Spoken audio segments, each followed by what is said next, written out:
Hello everyone, how are we?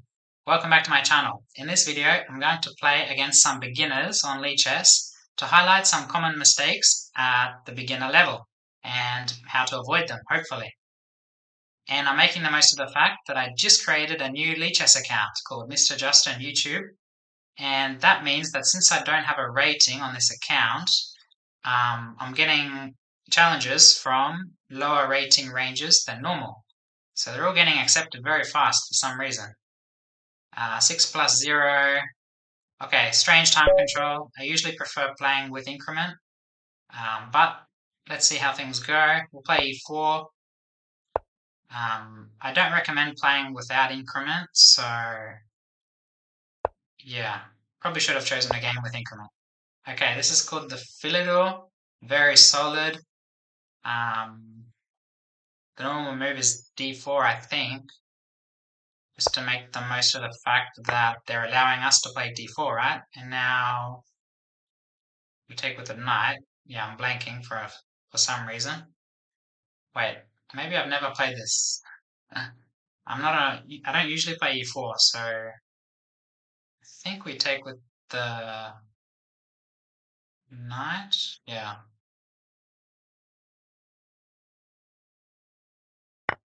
I'm gonna take with the knight.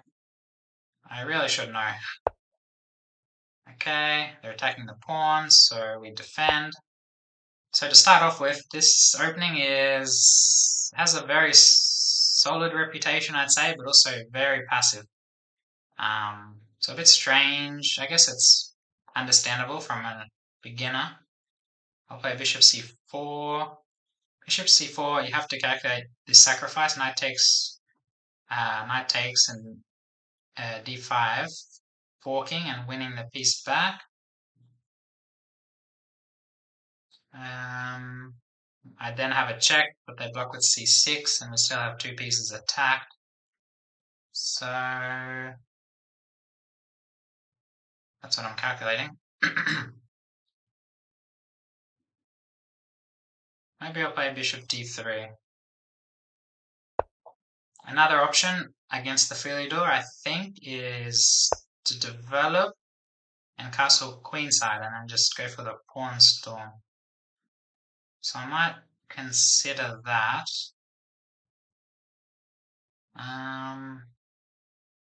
Bishop here. If I went here, there was knight here, for example.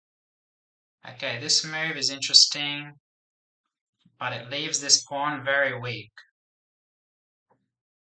So where do I want to go with the knight? Probably back to f3. Yeah, what? Black's playing very fast, I guess. Maybe they've studied this opening a bit, and I've hardly ever played it, so yeah. The reason queen takes is okay, I think, because we pin the knight, but then they unpin and we have to do something like give up the bishop pair. But the queen is okay here, I'd say. Okay, they pin the knight. I think I just want a castle. Here I'll castle short. Don't like this plan too much because black's already pushed this pawn, so the pawn storm would come quickly. Okay, they gave up the bishop pair a bit too easily, I'd say. Also because this bishop is sort of their good bishop because it's on light squares, while their central pawns are dark squares, so this bishop is obviously very sad, can't go anywhere at the moment. But they are threatening knight d4 to get to an active square. So I'm looking at takes, knight d5, attacking the bishop.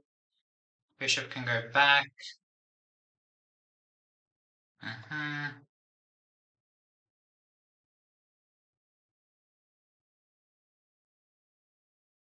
I might play rook e1.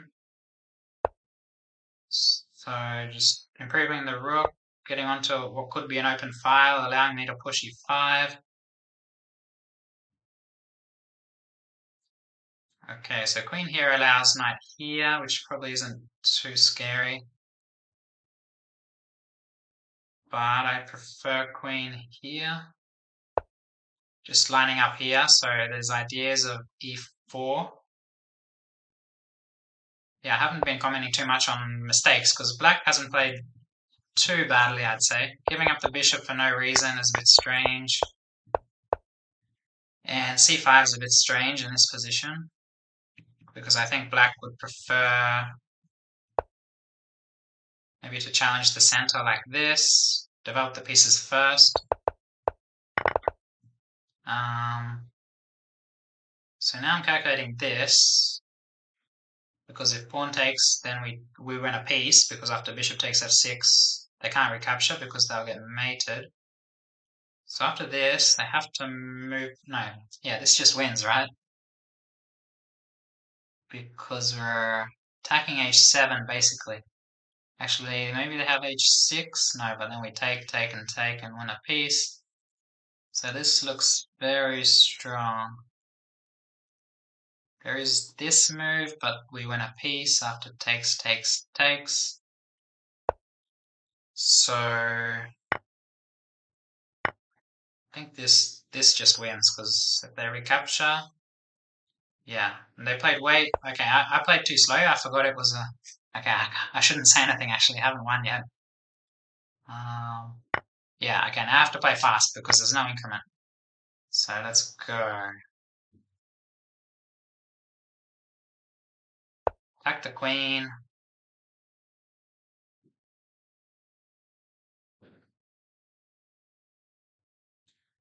I want to get my queen to this diagonal. So maybe kick the knight after I defend my knight. Maybe I just trade like this.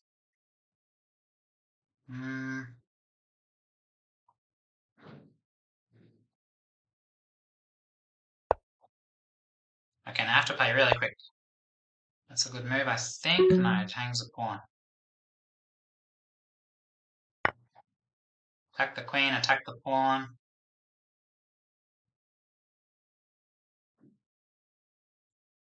Yeah, I mean, I can go through some basic mistakes, but black's played pretty good for their being under 1300, I'd say. This move was way too quick. They need to work on their time management. I played too slow, but they played too fast, I'd say. Taking with the rook looks okay as well. Let's take with the knight. Don't mind trades.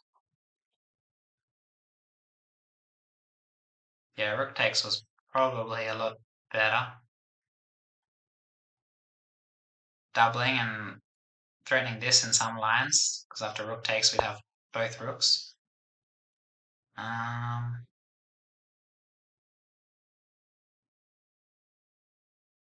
What to do? 17 seconds. Okay, let's go. Speed. Trade everything and pray. Hope for the best. Way too slow. Probably gonna trade rooks or queens. Okay. This is gonna be tricky, that's for sure.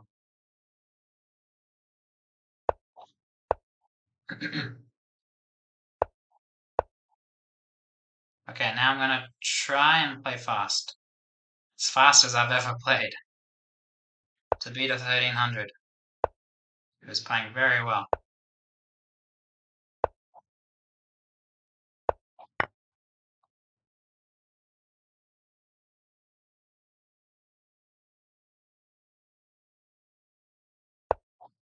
Whoa. Let's push the pawn. That was definitely a mistake, because now I have a very strong fast pawn. It's gonna go here and here very quickly.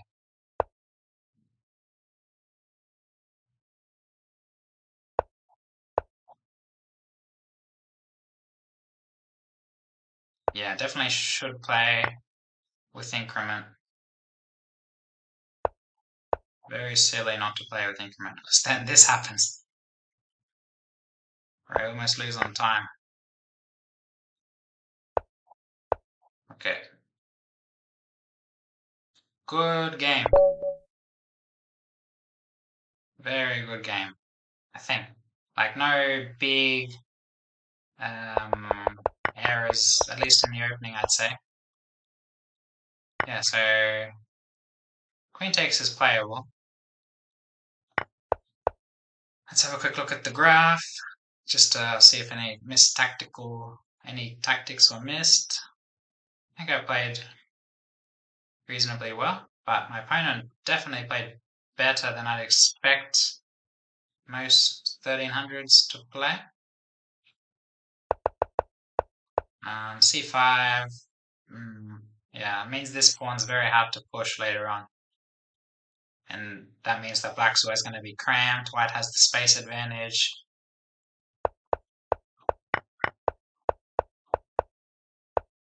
Yeah, I win a piece.